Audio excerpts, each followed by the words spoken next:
5 जुलाई 2017 Bangkok का एक posh इलाका और एक महंगे विला के बेडरूम में बैठा एक आदमी जो अपने लैपटॉप के कीबोर्ड को तोड़ रहा है। वो लैपटॉप पे अपना काम कर रहा है। तभी बाहर से एक आवाज आती है जैसे कोई गाड़ी आके उनके मेन गेट से टकराई हो। वो शख्स बाहर आता है, आकर देखता है बाहर एक टोयोटा कार उनकी मेन गेट से ठुकी खड़ी है और ड्राइविंग सीट पे एक बहुत ही सुंदर सी लड़की बैठी है और हेल्प के लिए आवाज लगा रही है। वो शख्स तुरंत ही उस लड़की के पास जाता है और कार की गेट खोलने के लिए गेट के हैंडल को पकड़ता है तो उसके हाथ के ऊपर एक और हाथ आ जाता है और जब वो अपने आसपास देखता है तो उसके पास 4-5 पुलिस ऑफिसर थे जो उसे पकड़ने आए थे और वो अपने हाथ छुड़ाकर भागने लगता है, लेकिन बाहर की तरफ नहीं, वो अपने घर के अंदर जाता है क्योंकि अंदर उसका लैपटॉप था और वो अंदर पहुंचकर अपने लैपटॉप को बंद करना चाहता था। अगर वो ऐसा कर लेता तो पूरी कहानी वहीं खत्म हो जाती, पुलिस की इतनी मेहनत 1 मिनट में बर्बाद हो जाती। तो ऐसा क्या था उस लैपटॉप में और कौन था ये आदमी, इसकी पूरी स्टोरी आज की वीडियो में हम जानेंगे। तो वीडियो को एंड तक देखना क्योंकि इस स्टोरी के बहुत से पॉइंट हैं जिन्हें आपका जानना बहुत जरूरी है, नहीं तो आप कंफ्यूज हो जाएंगे।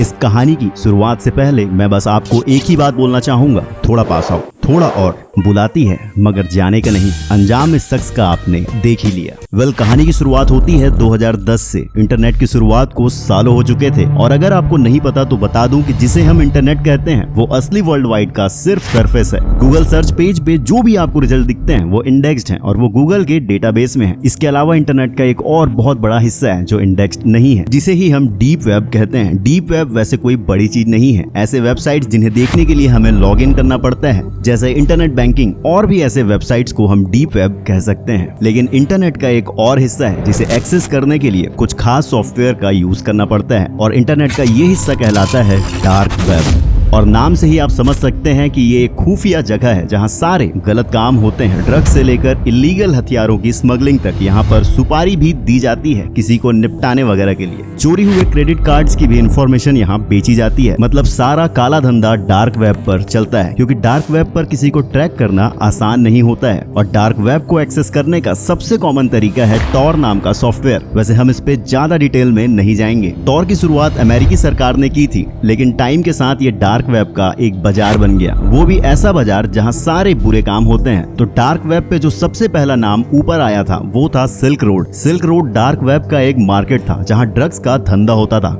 लेकिन बाद में इस मार्केट पर सब किस्म के धंधे होने लगे। सिल्क रोड 2011 में स्टार्ट हुआ और देखते ही देखते 1 लाख लोग इसका यूज करने लगे। जिस टाइम बिटकॉइन भी मार्केट में आ चुका था जिसे ट्रैक करना मुश्किल होता है, तो डार्क वेब पर सारा लेन देन बिटकॉइन से होने लगा और सिल्क रोड 2.5 साल तक चला। फिर 2013 में पुलिस ने सिल्क रोड के मास्टरमाइंड को पकड़ लिया जिसे उम्र कैद की सजा हुई और सिल्क रोड बंद हो गया। पर ऐसी चीजें रुकती कहाँ हैं जिसमें प्रॉफिट कम टाइम में इतना ज्यादा हो। जल्द ही डार्क वेब पे नए खिलाड़ी आने लगे। सिल्क रोड का एक क्लोन वेबसाइट बनाया गया और कुछ नए वेबसाइट भी सामने आए, लेकिन जैसे वो स्टार्ट हुए वैसे ही बंद होते चले गए क्योंकि डार्क वेब पे कोई सर्विस या कोई सामान खरीदने के लिए बिटकॉइन देने होते थे जो एक खास अकाउंट में जमा होते थे। उस टाइम डार्क वेब के प्लेयर्स ने एक नया स्कैम चालू किया कि जब बहुत से बिटकॉइन जमा हो जाते तो वो बिना ऑर्डर पूरा किए कल्टी ले लेते थे और कई बार ऐसा भी होता था कि डार्क वेब के बिटकॉइंस हैक कर लिए जाते थे और इन सब का फायदा मिला अल्फा बे को, जो एक नया जन्मा खिलाड़ी था डार्क वेब का।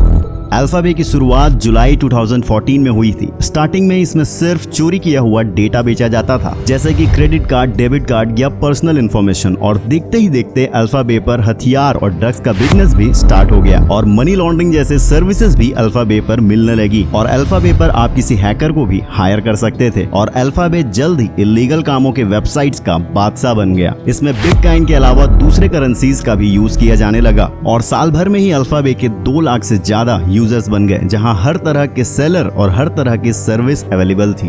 2017 आते आते अल्फाबे पर डे 4 करोड़ का लेन देन होने लगा जिसमें से 4% कमीशन अल्फाबे का ओनर रखता था। मतलब वो कुछ ही सालों में बन गया करोड़पति। आगे चलकर अल्फाबे ने अपने साथ कुछ और नामों को मिलाया जैसे डी स्नेक नाम का यूजर अल्फाबे के मालिक और यूजर्स के बीच कनेक्शन का काम करता था और वेबसाइट के दिक्कतों को भी वही निपटाता था। कुछ टाइम बाद अल्फाबे के मालिक ने खुद को अल्फाबे से अलग कर लिया और पूरा बिजनेस दे दिया डी स्नेप को, जिसके बाद भी अल्फाबेट दिन रात आगे बढ़ता रहा और बहुत पैसे छापता रहा और काले जुर्म की दुनिया को बहुत हेल्प मिलने लगी। इसी बात से पुलिस परेशान थी और अमेरिका के ऑफिसर्स के सामने ये सवाल था कि डार्क वेब का किंग आखिर है कौन जो इन काले धंधों को चला रहा है। तो पुलिस के पास डार्क वेब के मास्टरमाइंड तक पहुंचने का एक ही रास्ता था कि जिस सर्वर से अल्फाबेट की वेबसाइट काम करती थी उस सर्वर तक पहुंचकर ही उसे पकड़ा जा सकता था। लेकिन ऐसे सर्वर का पता लगाना बहुत मुश्किल था क्योंकि वेबसाइट का पता उसके आईपी एड्रेस में होता है और डार्क वेब के लिए यूज होने वाले सॉफ्टवेयर आईपी एड्रेसेस लगातार बदलते रहते हैं। इसलिए वेबसाइट किस सर्वर से चल रहे हैं इसे ट्रैक करना इम्पॉसिबल होता है और इसलिए पुलिस ने एक दूसरा तरीका अपनाया और पुलिस ऑफिसर्स खुद एक यूजर बनकर ड्रग्स का ऑर्डर देने लगे जिससे कोई सुराग मिले। लेकिन इससे सिर्फ डीलर का ही पता चला, अल्फाबेट के मालिक तक पहुंचना बहुत ही ज्यादा मुश्किल था। पर कहते हैं ना, पुलिस के हाथ बहुत लंबे होते हैं और 2016 में पुलिस के हाथों एक सुराग लगा। अमेरिकी ड्रग एजेंसी के एक ऑफिसर रॉबर्ट मिलर को एक मेल आया और मेल के अंदर एक एड्रेस था। ये मेल किसी अनजान शख्स ने भेजा था, लेकिन इस मेल के जरिए पुलिस को एक बड़ा सुराग मिल गया। असल में जब अल्फाबेट को शुरू किया गया था तब उसमें एक खामी थी कि वेबसाइट पर रजिस्टर करने पर यूजर को एक मेल आता था जिसमें मेल को भेजने वाले का एड्रेस भी शामिल होता था और ये एक बड़ी खामी थी जिसे अल्फाबेट ने जल्दी ठीक कर लिया था। लेकिन किसी एक यूजर ने उस पुराने मेल को संभाल कर रखा था और वक्त आने पर पुलिस तक पहुंचा दिया। फिर पुलिस ने मेल में छिपी आईडी की हेल्प से इंटरनेट पर खोज शुरू की जिससे उनके हाथ सोशल मीडिया पर डली कुछ पुरानी पिक्चर्स लगी जो एलेक्स नाम के शख्स ने डाली थी और खोजने पर पुलिस को पता चला कि एलेक्स का घर कनाडा में था। उसने बहुत पहले अल्फा 02 नाम की एक आईडी बनाई थी जो अल्फाबेट के वेबसाइट से मेल खाती थी और उसी आईडी से एलेक्स ने इंटरनेट फोरम में एक पोस्ट डाली थी जिसके लास्ट में उसका नाम अलेक्जेंडर केजस लिखा हुआ था और नाम पता चलने के बाद पता करने की बारी थी इसके एड्रेस की। फिर इसी बीच खोजबीन में एक लिंक्डइन अकाउंट मिला जहां एलेक्स ने खुद को EBX टेक्नोलॉजी नाम की कंपनी का मालिक बताया था और फिर फेसबुक से पुलिस को एलेक्स की होने वाली वाइफ का नाम पता चला जो थाईलैंड में रहती थी। तो पुलिस ने अंदाजा लगाया कि शायद एलेक्स भी थाईलैंड में ही रहता होगा। फिर थाईलैंड की पुलिस से बात कर अमेरिका की पुलिस पहुंच गई बैंकॉक और यहाँ से शुरू हुआ अलेक्जेंडर को पकड़ने का खेल जहाँ अलेक्जेंडर एक राजा की जिंदगी जी रहा था। बैंकॉक के पॉश इलाके में एलेक्स के पास 3 घर थे और फुकेट में एक घर था जहाँ वो छुट्टियां बिताता था और जल्द ही साइप्रस नाम के इलाके में वो एक और घर लेने वाला था। वो लैम्बोर्गिनी से घूमता था। ऐसे तो एक लड़की उसकी वाइफ बनने जा रही थी पर दूसरे कई लड़कियों से उसके रिश्ते थे। सिर्फ 26 साल की उम्र में उसने इतना कमा लिया था कि उसके पास कोई कमी नहीं थी, लेकिन वो ज्यादातर टाइम अपने कंप्यूटर पर ही बिताता था और कभी कभार ही अपने घर से निकलता था। तो पुलिस सीधे जाके उसे पकड़ नहीं सकती थी क्योंकि उसे सजा दिलाने के लिए सबूत भी जरूरी थे और उसे रंगे हाथ पकड़ने के लिए पुलिस ने एक बड़ा प्लान बनाया। तो जिस वक्त बैंकॉक में पुलिस उस पर नजर रख रही थी उसी टाइम आधी दुनिया दूर एक बड़ा खेल चल रहा था जिसका अल्फाबेट से सीधा कनेक्शन था। डार्क वेब में अल्फाबेट का एक कॉम्पिटिटर हुआ करता था, हेंसा मार्केट, जो नीदरलैंड से ऑपरेट करता था और पूरे यूरोप में तेजी से फैल रहा था और यूरोपियन पुलिस हेंसा मार्केट के सर्वर के तलाश में थी और एक टिप से उन्हें सर्वर का पता चल जाता है और वो हेंसा मार्केट सर्वर को कब्जे में लेने की तैयारी में थे। लेकिन उन्हें उसी टाइम अमेरिका के ऑपरेशन के बारे में पता चलता है जो बैंकॉक में चल रहा था, जिसके बाद अमेरिकी और यूरोपियन पुलिस दोनों ने मिलकर एक बड़े ऑपरेशन का प्लान बनाया जिस ऑपरेशन को नाम दिया गया ऑपरेशन ब्योनेट। और प्लान कुछ ऐसा था कि एक तीर से 2 शिकार किए जाएं। तो अगर डार्क वेब के किसी मार्केट को बंद कर दिया जाए तो क्रेता और विक्रेता नए प्लेटफॉर्म पर चले जाते हैं। तो प्लान के मुताबिक पहले अल्फाबेट को पकड़ा जाए और उधर यूरोपियन पुलिस हेंसा मार्केट के सर्वर को कंट्रोल में ले लेगी और जैसे ही अल्फाबेट बंद होगा तो सारे यूजर्स जो हर तरह के गलत काम करते हैं वो हेंसा मार्केट में जाएंगे और हेंसा मार्केट का सर्वर पुलिस के कंट्रोल में होगा और इन काले धंधे वाले सारे यूजर्स की डिटेल पुलिस के हाथ में होगी। और यही प्लान था अमेरिकन और यूरोपियन पुलिस का, जिससे वो एक साथ हजारों क्रिमिनल्स को पकड़ लेंगे। और उधर अल्फाबेट के मालिक अलेक्जेंडर को इसकी कोई खबर नहीं थी। वो आराम से बैंकॉक के विला में अपने दिन गुजार रहा था। और फिर आता है वो दिन 5 जुलाई 2017 जिसे पुलिस ने मिशन का आखिरी दिन बनाया और ये जरूरी था कि अलेक्जेंडर को सबूतों के साथ ही पकड़ा जाए, जिसके लिए पुलिस ने हनी ट्रैप का यूज किया और एक फीमेल सुंदर पुलिस को सिविल ड्रेस में अलेक्जेंडर के घर के पास भेजा गया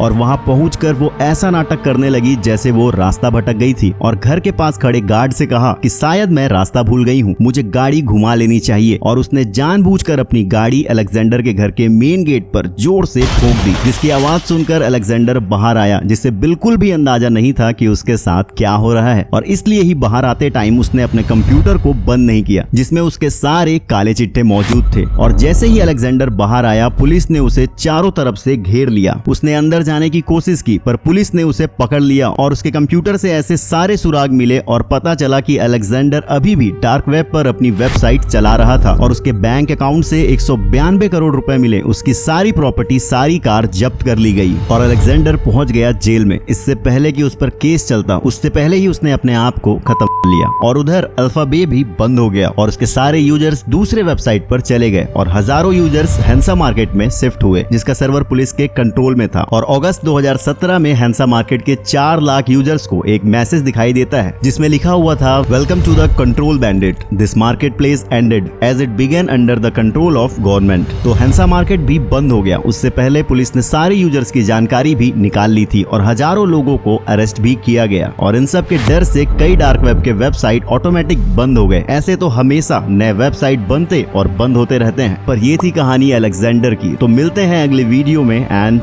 थिंक विद एवी।